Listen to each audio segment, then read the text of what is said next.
நீலமலை தொலைக்காட்சி நேயர்களே, என்றைக்கும் நகர்வளம் என்ற இந்த பகுதியில் உங்களை எல்லாம் சந்திப்பதில் ஆனந்தமும் மகிழ்ச்சியும் அடைகிறேன். நமது நீலமலை தொலைக்காட்சி பல்வேறு இடங்களிலே நடைபெறுகின்ற நிகழ்வுகள் எல்லாம் எடுத்து வந்து அதை கோர்வையாக்கி தினந்தோறும் நகர்வளம் என்ற இந்த பகுதியில் தொடர்ந்து வழங்கி வருகிறோம். நமது நகர்வள பகுதியிலே நமது நீலமலை தொலைக்காட்சியிலும் நீங்கள் பார்க்கலாம்.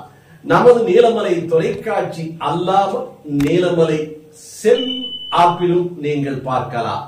அதை போல பேஸ்புக்கிலும் பார்க்கலாம். இப்படி பல ஊடகங்களிலே உங்களது நீலமலை தொலைக்காட்சியை பார்க்கலாம். செல் ஆப்பில் காண வேண்டும் என்று சொன்னால் பிளே ஸ்டோரிலே சென்று நீலமலை தொலைக்காட்சி என்று நீங்கள் டைப் செய்ய வேண்டும். அதை போல யூடியூபில் பார்க்க வேண்டுமானால் நீங்கள் யூடியூபில் சென்று பெல் பட்டனை அமர்த்தி சப்ஸ்கிரைப் செய்ய வேண்டும். அப்பொழுது தொடர்ந்து நீங்கள் யூடியூபிலும் பார்க்கலாம் என்று சொல்லி இப்போது நகர்வள பகுதிக்கு உங்களை அழைத்து செல்லுகிறேன். நமது நீலமலை தொலைக்காட்சி இன்றைக்கு நகர்வள பகுதியில் முதலாவதாக பார்க்க இருப்பது நேற்றைய தினம் உதகை லவ்டேல் பகுதியில் காந்தி நகர் பகுதியிலே புதியதாக வீடு கட்டக்கூடிய ஒரு இடத்தில் 20 தொழிலாளர்கள் பணியினை செய்து கொண்டிருந்த வேளையில் மண் சரிந்து விழுந்து அதில் 6 பெண்கள் உயிர் இழந்த துயரமான செய்தி கிடைத்தது.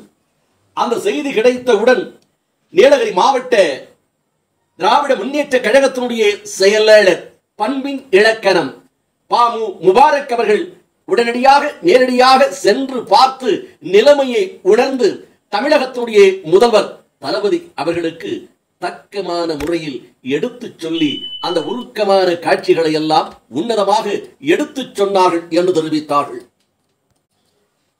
இதன் காரணமாக உயிர் இழந்த குடும்பத்தாருக்கு 5 லட்சம் ரூபாய் தொழிலாளர் நல நிதியிலே இருந்து வழங்கப்படும் என்று தமிழகத்துடைய முதல்வர் தளபதி அவர்கள் அறிவித்தார்கள்.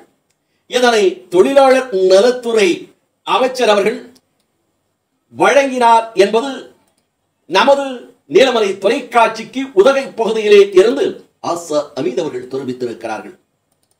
உதகை லவ்டேல் காந்தி நகர் பகுதியில் ஏற்பட்ட மண் சரிவின் காரணமாக 6 பேர் உயிரிழந்தார்கள். மாண்புமிகு தமிழக முதல்வர் அவர்களின் உத்தரவுப்படி கட்டுமான தொழிலாளர் நல வாரியத்தில் இருந்து தலா 5 லட்சம் ரூபாய் காசோலை வழங்குவதற்கான ஏற்பாடுகளை செய்யப்பட்டது என்றும் இதனை தொழிலாளர் நலத்துறை அமைச்சர் சிவா வி கணேசன் அவர்கள் 6 பேருடைய குடும்ப உறுப்பினர்களிடம் நீலகிரி மாவட்ட ஆட்சியர் அருணா அவர்கள் முன்னணியிலே வழங்கப்பட்டது என்றும் இந்த 6 குடும்பங்களும் தமிழகத்தினுடைய முதல்வர் தளபதி அவர்களுக்கும் தமிழக அரசுக்கும் திராவிட முன்னேற்ற கழகத்தினுடைய நீலகிரி மாவட்ட செயலாளர் பண்பின் இலக்கண பாமு முபாரக் அவர்களுக்கும் தங்களது பேர் நன்றியினை தெரிவித்தார்கள் என்றும் இதனை சிவா வி கணேஷ் தொழிலாளர் நலத்துறை அமைச்சர் அவர்கள் வழங்கி தமிழகத்தினுடைய முதல்வருடைய கருணை உள்ளத்தை எடுத்துச் சொன்னார்கள் என்று தெரிவித்தார்கள்.